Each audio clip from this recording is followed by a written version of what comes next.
Okay, good afternoon, everyone. My name is Angela. I'm from the technical support team and also the client management team. Today, we'll be actually having the last Elite Engineer webinar session today. And our speaker is Dr. Hatem Salim. Please note all the materials are reserved to MIDAS. To give you a brief overview of Dr. Salim, he's actually a senior project engineer at SDR Engineering Consultants. He's studied, he has his doctor's degree in civil engineering from the North Carolina State University and master's and bachelor's in structural from Egypt, Cairo University. He's very intensely involved in researches for the design guide manuals or the DOT standards and things like this. And he has won awards. One of the example is 2014 ACI Chest of Policies Award for the excellence in structural research. A few project examples that he has done in the past are such as I-10 Whiskey Bay Bridge, US 11 Lake Pontchartrain Bridge, sorry about it, and MacArthur Interchange Phase 2, and I-49 Lafayette Connector. And to give you a little more about Dr. Salim, he's actually been very involved with actually researching for Louisiana DOT, and also it was my pleasure to have him as a guest for one of the on-site MIDAS trainings at Florida, the Tampa region. Yep, now I introduce Dr. Salim. I'm going to make him the presenter. Please excuse us for a couple minutes while we exchange our screen. Okay.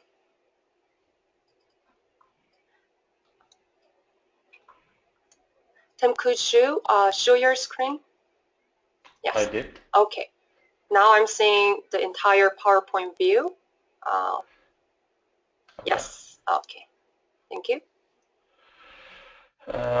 Okay, so now I have the mic. Yes. Okay, good. First of all, good afternoon, everybody. And thank you, Angela, for the introduction. Today, I'm going to present just a presentation about some of the models that we developed in MIDAS and how we have been using the software in some of our projects that we do for inspection, load rating, rehabilitation, as well as design. At the end, I'm going to talk a little bit briefly about an ongoing study that we are currently doing for DOT about developing finite element guidelines in general for modeling of the concrete girder bridges. So today I'm going to cover in brief three steel bridges that we have modeled in MIDAS for the sake of, we have done the inspection of the bridges, we were doing the load rating, which we included the modeling and load rating the members, and then we did the rehabilitation for those three bridges. And the last part of the presentation, which is the finite element guidelines for the I-shaped girders as well as the U-shaped girders. And as I said, this will be very brief because this is an ongoing study, and I'm just sharing with you some of the highlights that we have been finding. The first bridge we're looking into is actually the Pony Truss Bridge. This is actually a historical bridge. It's about 70 or 80 years old. This is a two continuous span bridge. Each span is a little bit over 100 feet. As you guys all know, I mean, for the load rating, you have to develop a finite element model for this. Mostly you can use like H2R software, and what we have been heavily involved with using MIDAS for the last maybe more than 1 year. And we do the entire models in MIDAS to be able to obtain the internal forces. And very recently also we have been trying to use the load rating option of MIDAS to generate the reports directly.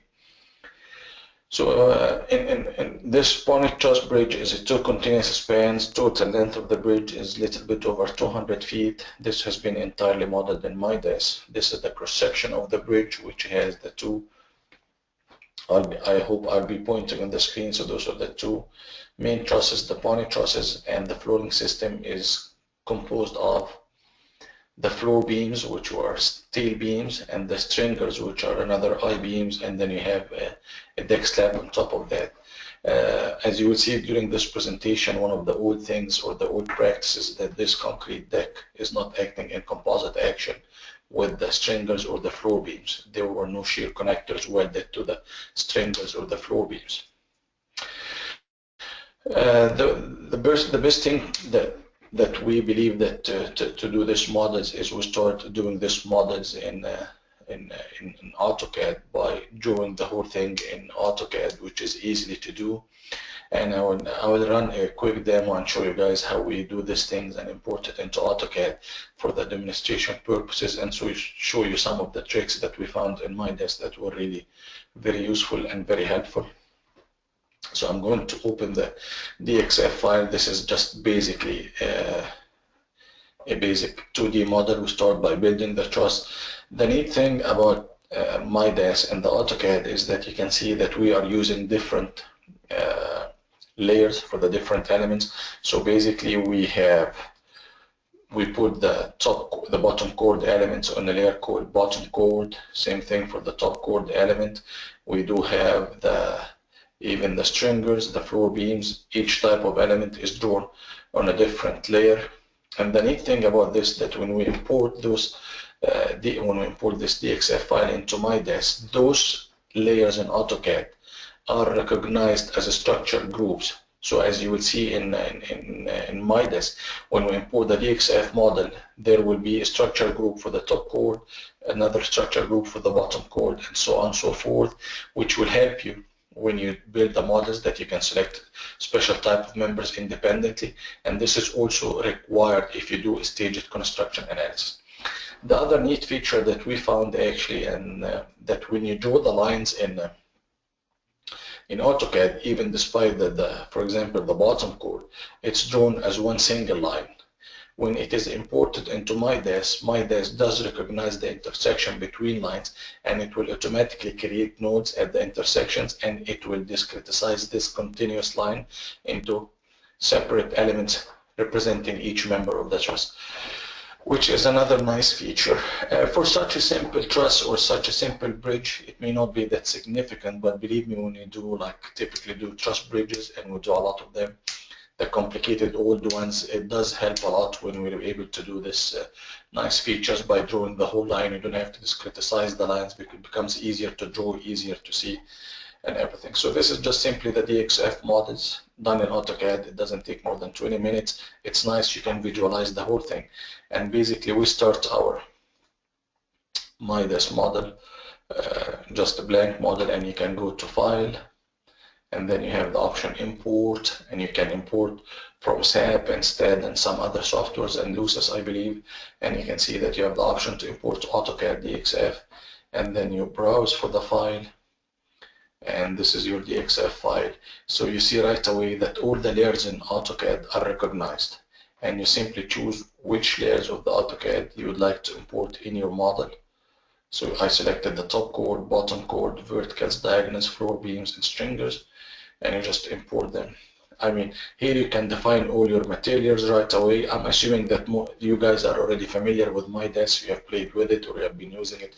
So defining those kind of basic things is kind of trivial, and I don't like to waste your time. And then once you hit apply, you see that your model is imported.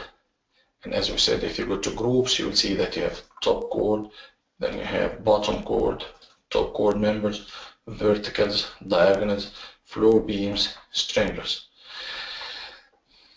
So you see that your model is imported from the DXF. The layers are imported into structure groups.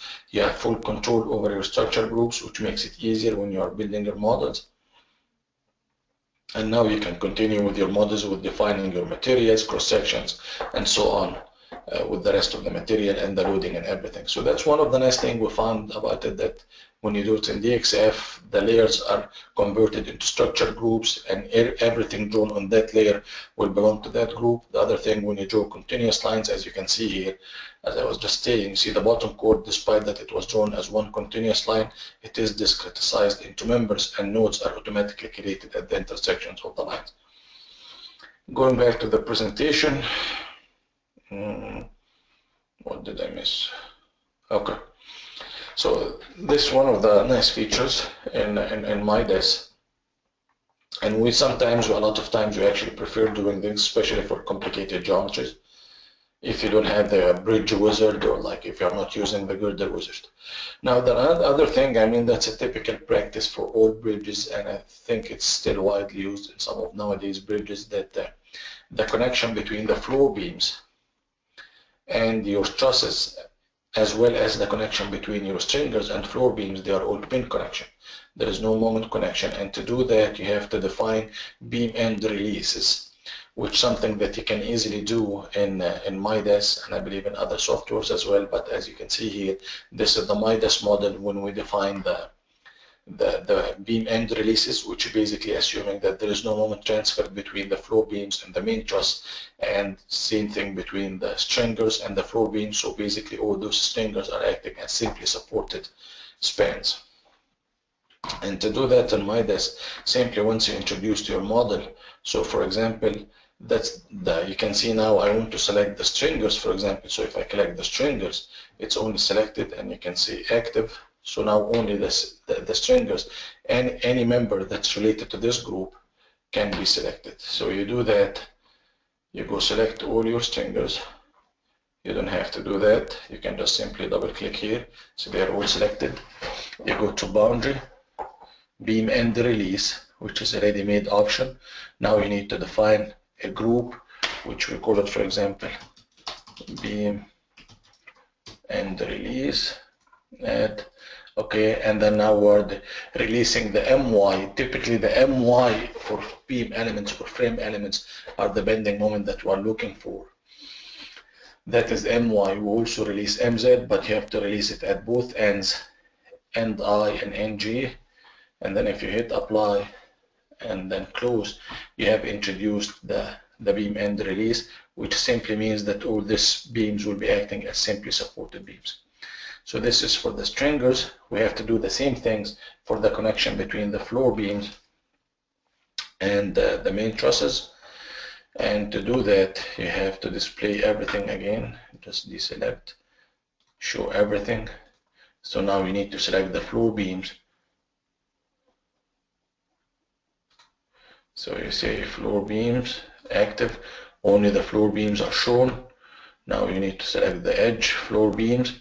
So you are selecting those edge elements and you are applying beam end release. So this is only for the upper end, which is end I. You hit apply. So you see only this end is simply supported. And then you go and select the other ends of other beams. And this would be NJ. Close. So now if you show everything, if you look in plan, you see all your stringers, they have beam end releases, and two ends only of your floor beams, they have the pin connection between the floor beams and the main trusses. So that's how you define your beam end release, which is something that you will commonly encounter in truss bridges.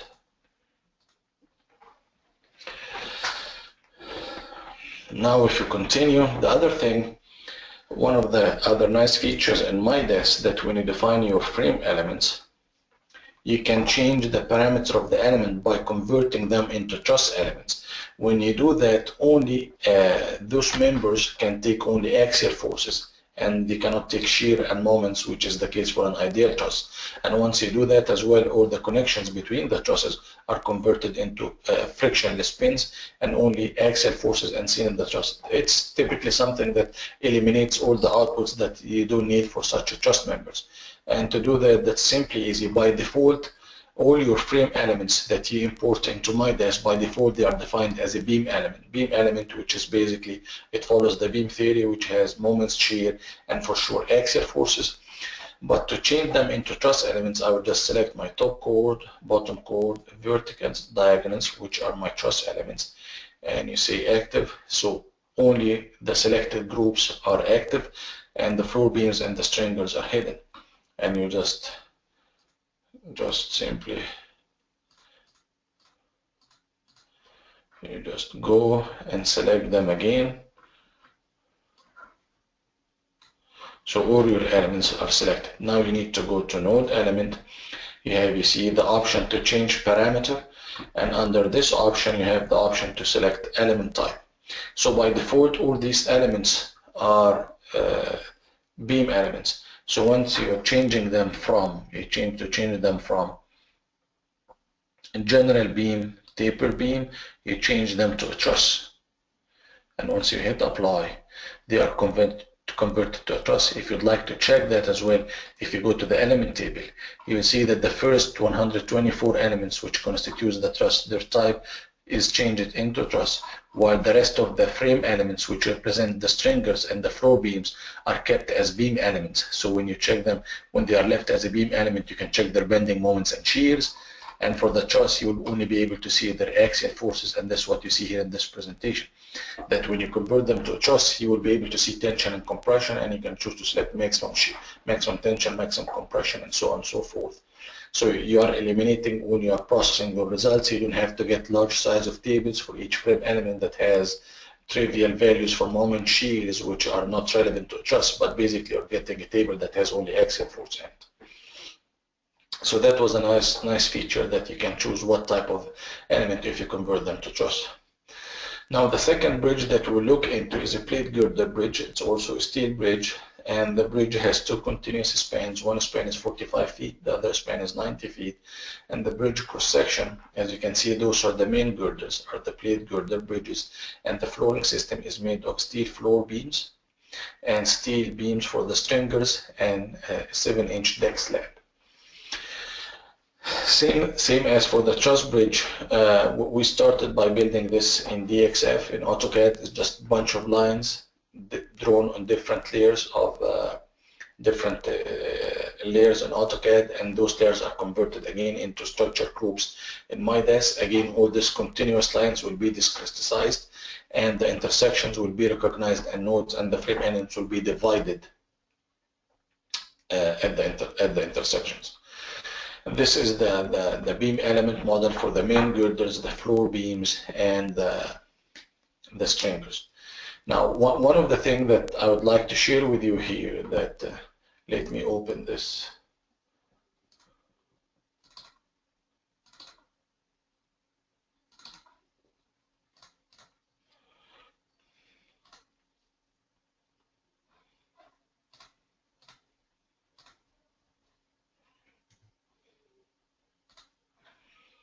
Let me see if okay.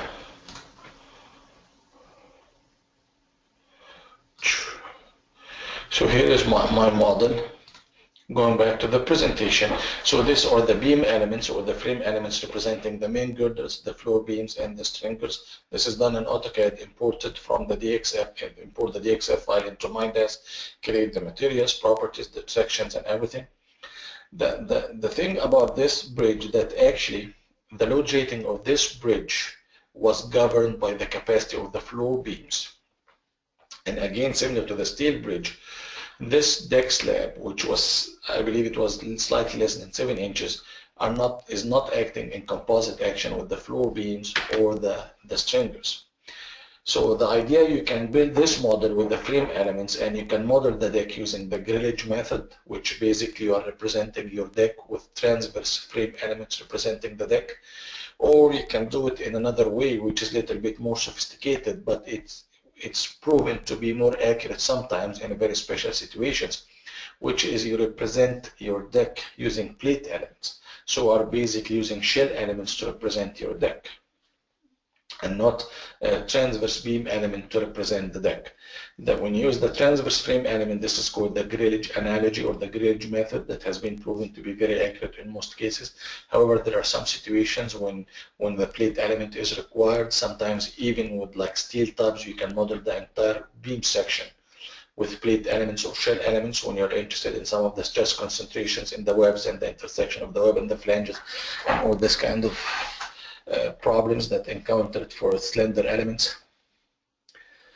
So to model the deck, we decided to go with modeling the deck as plate elements. However, since the deck was not acting in composite action with the floor beams, if we modeled the plate elements for the deck at the same node where the beam elements are located, what will happen? This will automatically create a composite action between the deck and the beam, because simply the composite action will come from the interaction between the plate element and the frame elements.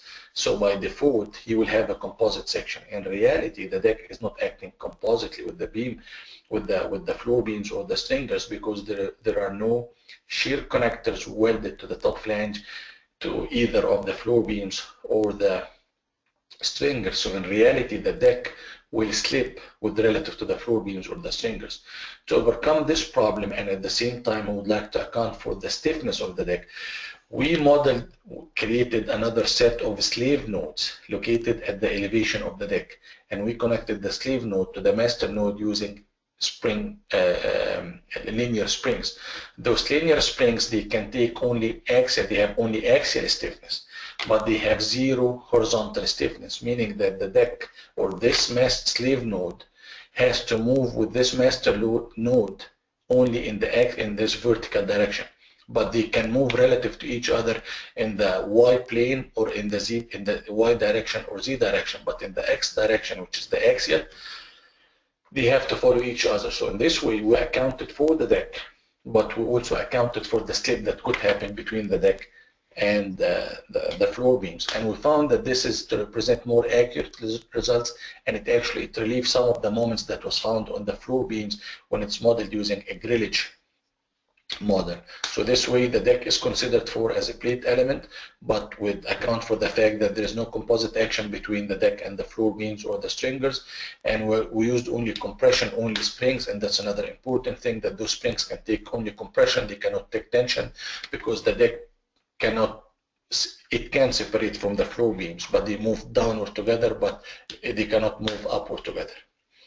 Now the impact of doing, when you model the deck in general, using plate elements, you have to be very careful that now your resultant force or your total moment or forces in your frame elements or your beams, they are not only the moment diagram that you would see in your frame element. Actually, now the forces are shared between your plate elements, and your frame elements. And this is something, a feature called resultant force in MIDAS, which simply is your total moment in your beam is simply the moment in your beam plus whatever moment was taken by the plate element plus the transition of the force from the plate to the centroid of the composite section. So this is basically the simple form, the same as it is. Some other softwares, few softwares, they have the same feature, but it's not same as in MIDAS. It's not as clean as in MIDAS. So to do that, you have to account for that in your model.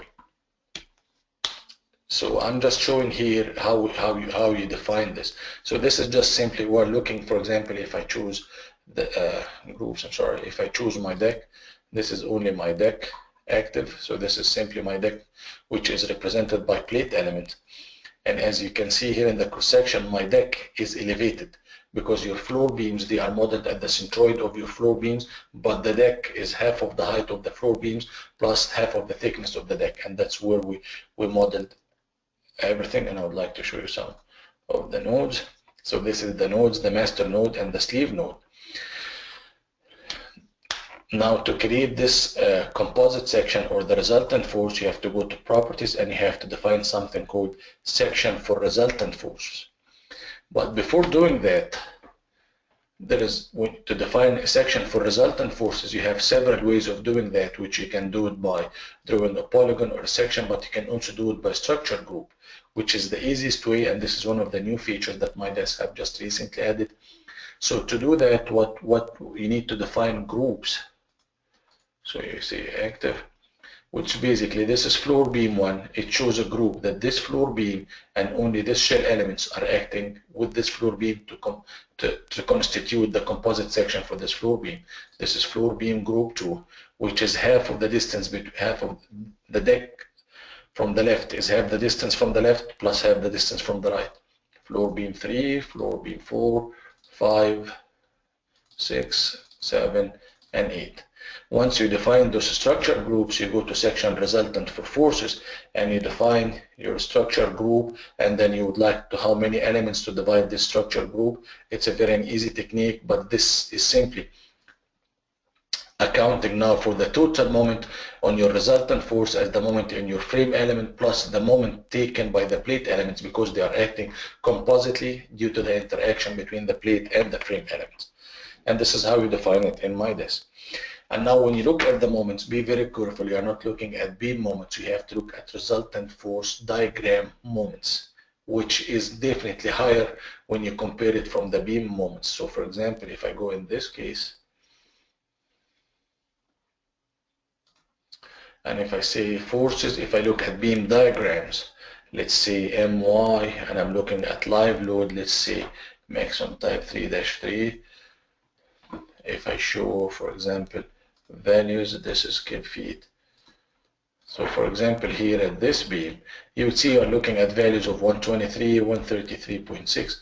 However, if you look at, you have to be looking at resultant force diagrams, MY, apply, you need to show the values. You see the values are much higher, and this is due to the fact now this is summing up the moment that's taken by your floor beams plus the moment that was taken by the deck to give you the total moment taken by the composite section, which is this is definitely under the live load. Before you pour the deck, all the own weights or dead loads are acting on the non-composite section. Only the live load and maybe the weight of the barrier, if there is a barrier or a wearing surface, is acting on the composite section. So the implication of that, you have to define the resultant force section, and you have to be looking at moments for the resultant force and not the beam diagram moments. But with this new feature in MIDAS, it's some sort of straightforward to do that. In the past, it might have been a little bit cumbersome to do that. The third bridge we're looking into is a truss bridge. It's a small span. It's one simply supported span, 110 feet, and it was a vertical lift span. So this span actually opens, and we modeled this top part because there was actually control room on this top part, which has a trolley and some weights. And we modeled this. Nothing new from the other two trusses. I'm just showing the geometry. We also modeled the deck using plate elements, and this is technique that we prefer to use most of the time, if possible. And this is the cross section showing the two main, the truss. The flooring system is made of floor beams, the stringers, and the 6.5-inch deck. Now this is just showing that we selected those as, defined those as truss elements in the parameters. So when you process the result and you're looking at, for example, if I go back,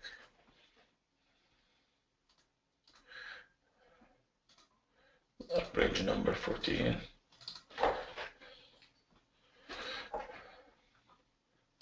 That you will be able to see only axial forces with tension and compression forces in your trusses, since they are selected as truss. I don't think this one is run node. So if you go to forces, you will see, if you look only at truss forces,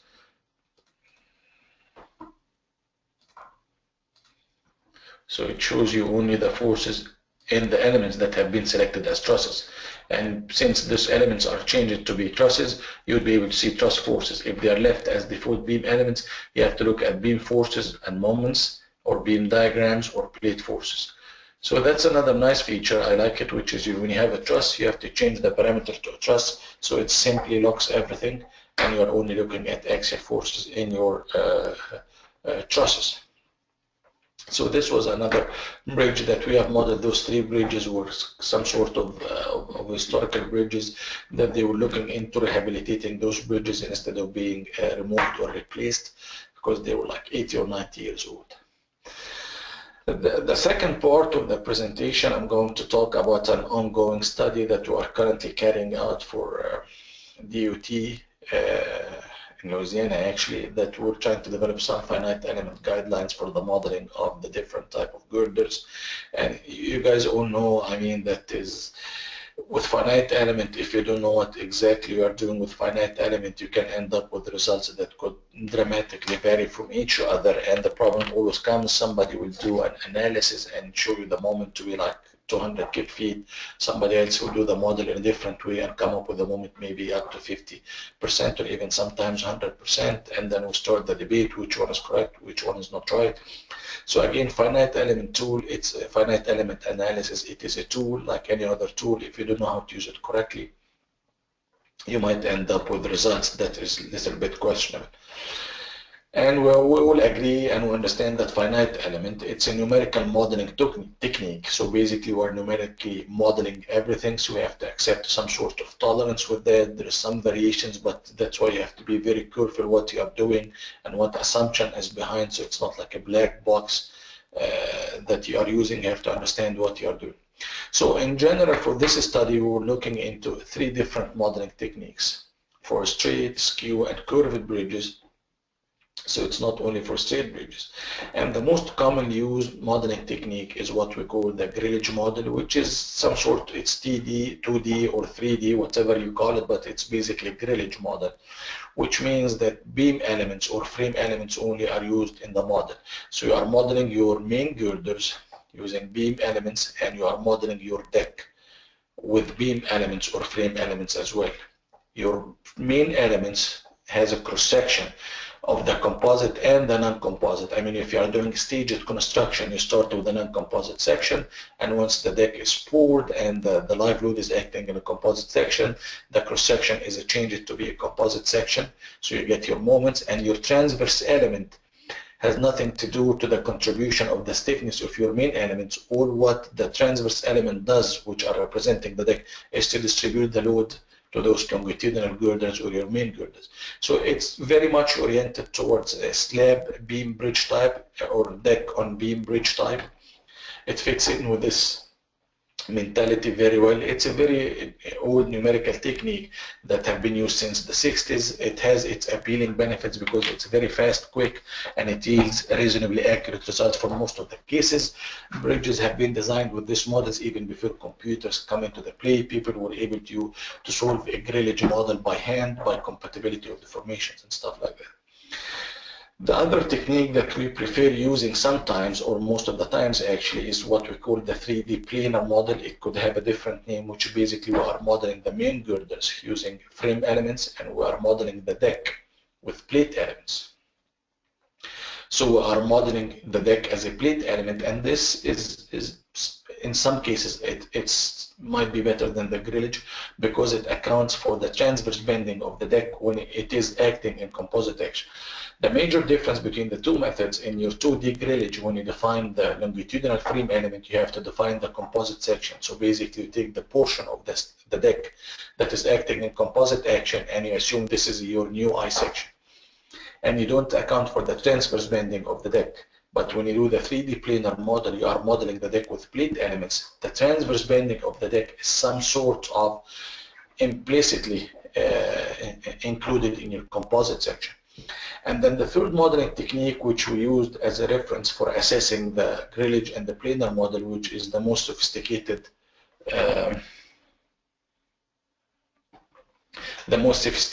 modeling technique, which is using solid element.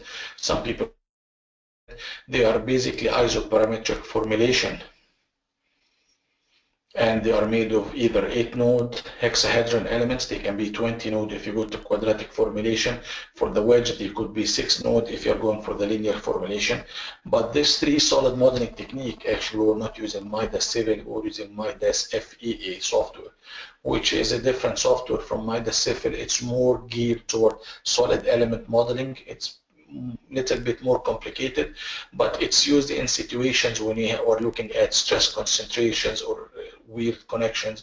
It's definitely the most robust numerical modeling technique is to use the solid model, but it's not something that we do for routine analysis or design. So for this study, for the I-shaped girder, we select a very common bridge, which is made of 4 I-shaped girders spaced at 12 foot. So the total bridge width is 42.5. It's a common 2-lane travel lane bridge with 2 shoulders, one 10 feet shoulder and the other is 6 feet, and the F32 barriers. So it's a very common bridge that you'll see a lot on most of the roads. Nothing specific to the bridge. And we modeled the bridge with the grillage model, and we did some, what we call it, it's not a parametric, but we did some mesh sensitivity analysis by trying different longitudinal frame elements. So basically we're discretizing the main girder into 5 feet elements or 2.5 feet elements. Theoretically, the 5 feet should be faster to run than the 2.5, but the case in the grillage modeling and MIDAS, this might be like 30 seconds, this might be like 40 seconds or 20, so it's not much difference. It's all matter of being less than a minute. So we decided that they are both meshes, they will yield the same results, and we agreed that the 2.5 might give you more liberty that you account for any interruptions in your technique. In your girder cross section, if you have diaphragms, the 2.5, you could have a step that's more refined than the 5 feet.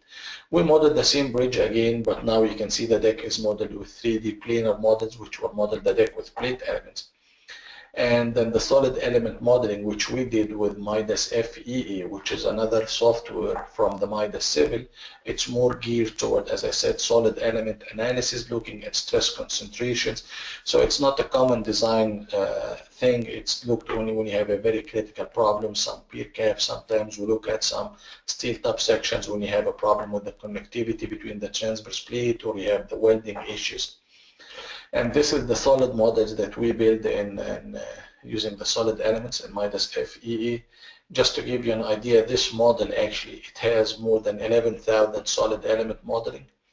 And just one run of this model would yield data, the folder would yield data that is in excess of 1 gigabyte of information. So just you can imagine how long does it take. Despite this was a linear elastic analysis, this model, I believe it took like about 3 hours on my machine, which is a very good machine. I have 20 gigabyte of RAM and Core i7 4th generation, you name it. So, and it took like almost 2 and 3 hours. And this is again linear elastic. This software also can do some non-linear analysis and inelastic non-linear analysis, and it has the cracking of the concrete. But if you get into that, I assure you this 3-hour model will not take less than maybe, I would say, 24 hours.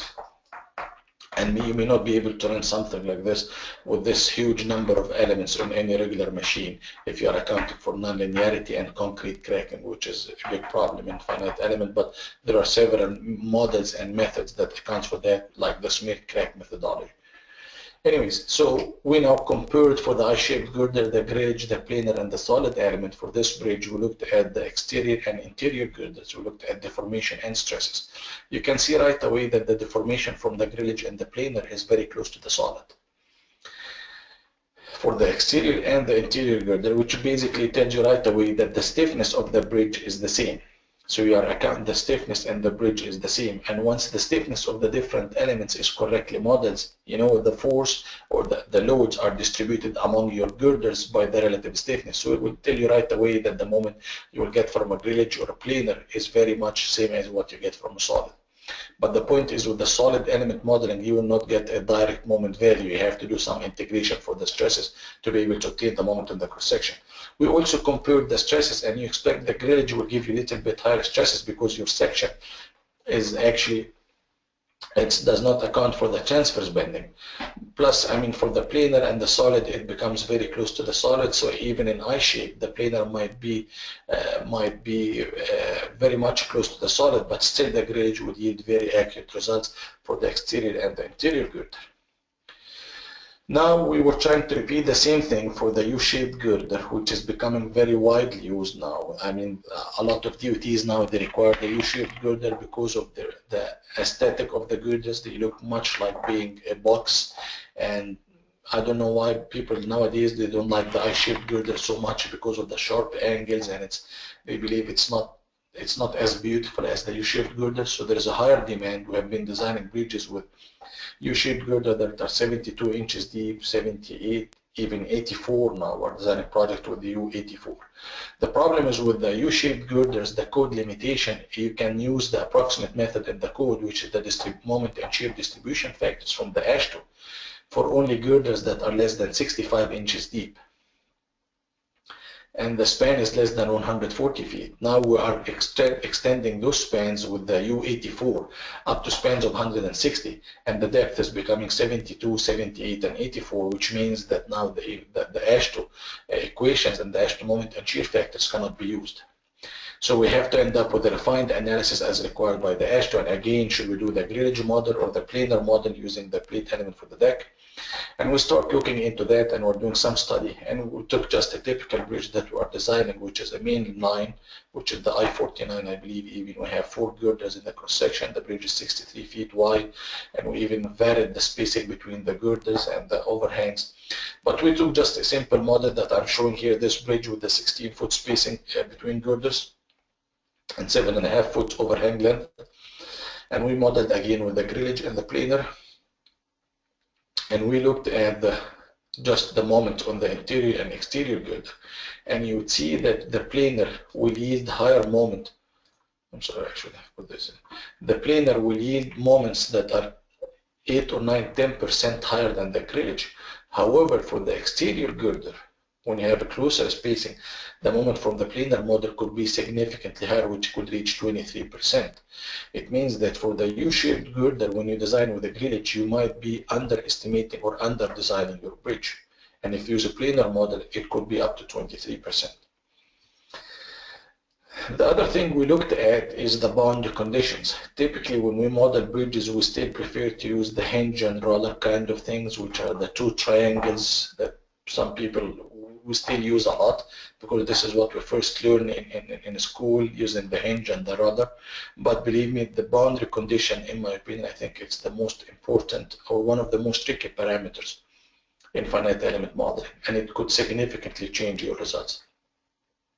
So it's a common practice now that in finite element modeling, people would model the bearing, which basically are representing your bearing with the stiffness, with the spring and linear spring, and you just have the linear spring. This linear spring would have an axial stiffness to represent the axial stiffness of the bearing, and we have 2 horizontal stiffness to model the horizontal stiffness of the bearing in the 2 horizontal directions.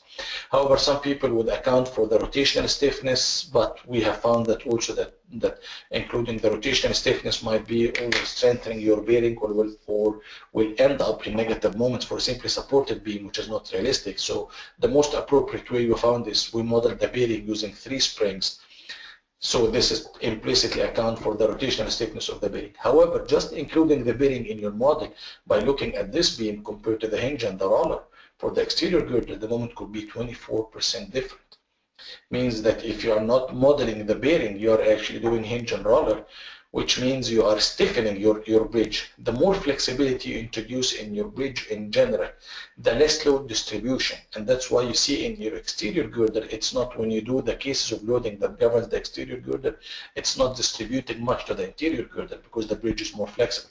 Once you have a very infinitely rigid or infinitely stiff bridge, the load is equally distributed among your beams. But once you start introducing flexibility in your system by modeling the deck as a plate element, once you introduce the bearing, any flexibility in the stiffness, the more critical the bridge becomes. So you can see the finite element modeling technique has a significant effect on the results, and that's something that I always like to share when I show something that, yes, it's finite element in general, it's a very nice tool, but we have to be very careful about it so we don't end up on under-designing our structures.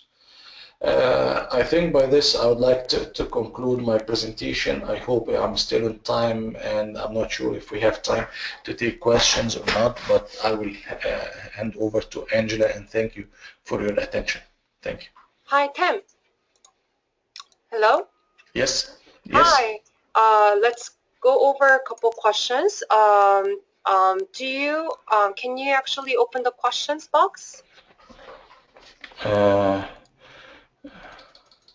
It's okay. Like, yeah, in the audio. And while we go over the questions for a couple minutes, I just want to let every attendee know that The PDH certificate will be provided on the 21st or the 22nd. Sorry that we have to wait about a week or so. I know everyone needs to submit your certificate before the end of the year. So I'll try to really get it sent to you around 22nd. And you do not need to notify myself or MIDAS about your attendance. All the certificate will be created based on the automatic attendee report, so you don't have to confirm us about your attendance anymore. And yeah, I had some questions that were very relevant to the discussion and also may benefit other audiences as well. Give us a couple minutes. Tim, if you go to the question list, do you have it with you right now? I can see one question. Okay, I can see. How can I? Okay, so okay. could you go to the question that's saying? Yes, there are so many questions. I don't know if I. Can you find how the software recognize the location of the cross frame at the bottom of the main girder? Are you able to find it? I don't know how can I actually enlarge this. Okay, you can take it out from the bar. I mean the corner. You can make it into the full size window too by adjusting the size. Oh, okay, I see. Yes. And then if you go down around the 11th question is, how does the software recognize the location of the cross frame at the bottom of the main girder? To give you my brief explanation, this actually depends on the modeling approaches. For the modeling approaches that Tim has demonstrated, the main girders are modeled using beam elements, right? So for these beam elements, for which the entire girder section is applied to one single beam, there's not really a bottom location of the girder that the cross beam can hold on to. So what you can do for this beam modeling approach, since the entire composite section is applied to a beam member, so what you can do is, as Tam has shown in one of his slides, give me 1 second. So as Tam has shown in one of his slides, for this modeling approach, the link is modeled between the girder and the cross frame. So that way we can provide a stiffness of the girder, and then the cross beam can actually hold on to the girder. So we can mimic that condition. Before, let's say, the modeling approaches using plate, like solid element, since the actual girder will be there, composed of plate element, you can actually directly connect the cross frame to the with the girder bottom portion. I hope this is clear. And also another question that was very good to go over is that this is a little less directly relevant to the discussion Tim has gone over, but how does the code generate the report for the concrete post-tension bridges? So as of now, as many of you users and non-users know already, we have the automatic Excel report generating feature for the steel composite structures and also pre-stressed concrete structures. For the pre-stressed concrete, like post-tension splice or precast composite girders, the same automatic Excel report and the load rating report functions, those will be implemented in MIDAS in January 2016, so within a month or so. So if you have any project like that, yeah, that's actually one of the, that will be one of the very recent release that will be very beneficial to you. And okay. And I also have new questions that are just submitted. Tim, could you go over the questions that I haven't answered during the session? Okay. Yes. Okay. The remaining 6 of them okay, in the concrete release, yes. You can hear me? Yes, I do. Yeah, there is the first question. It says in the concrete graduate, the torsion of the transverse element modified to 0 as typically done. Yeah, sure. I mean those so can people hear me now or? Yes, yes.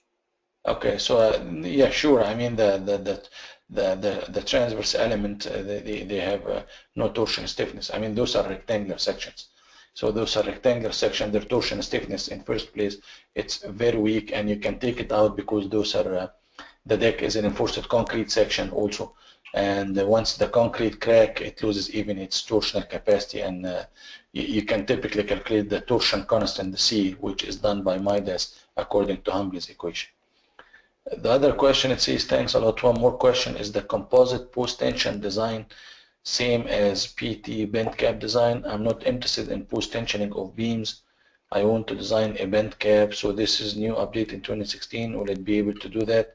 I think that's Angela. You might be more, you're better than me to answer this. I think they're asking about a feature in MIDAS. So do you want to answer it, or do you want me to continue with that? I'll come back to this after you cover first. Yes. Okay.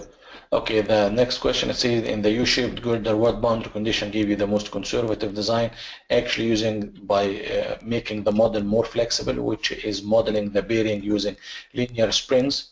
It gives you higher bending moment in your girders, and this is basically once you introduce your bearings by stiffness. You're modeling, sorry, by linear springs, you're introducing flexibility in the system. Once you make the system more flexible, it is the less load distributed to the adjacent girders, which makes the load is mostly taken by the girder where the load is located. So that's why you end up with higher moments. So hinge and roller is less conservative. The second, but they are not composite in reality. Is it true? No, U-shaped precast girders, they are act compositely with deck slabs, unless you decide not to, and you don't provide the stirrups to stick out of the flanges, so that deck will not act compositely, but mostly the deck is acting compositely if it's a cast in place deck. How do you input live loads? I mean, input live loads, you just run the live load models as in MIDAS for any models. For this question, since I'll provide a training material in the end. Okay. Okay, the last question, it says, how do you figure out spring constants for the bearings? We just basically, first of all, we use the equations given in the ASHTO code, which this is the best thing to do. There are many research about how to estimate the spring constants for the bearings, but we use the equations given in the ASHTO code for the axial stiffness and the two shear stiffness. We don't model the rotational stiffness anyway. We account for the rotational stiffness by modeling the bearing pad using 3 springs. So in other words, and those are compression only springs, so the variation in the compression force in the 3 springs is what accounts for the rotational capacity. But there are tons of research about this. When Dr. Slim used the extra inserted elements to model the deck to beam connection as non-composite, could he and did he study semi-composite connection of that deck?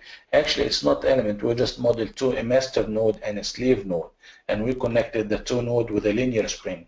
The idea is that linear spring has only axial stiffness, but it has no horizontal stiffness at all. So basically, this node, the master, the slave node, will follow the master node in the vertical direction only, and it's only a compression only, so they can go down together. But if it wants to move up, they will separate, and there is no horizontal stiffness. And I don't think we did not look into semi-composite connections.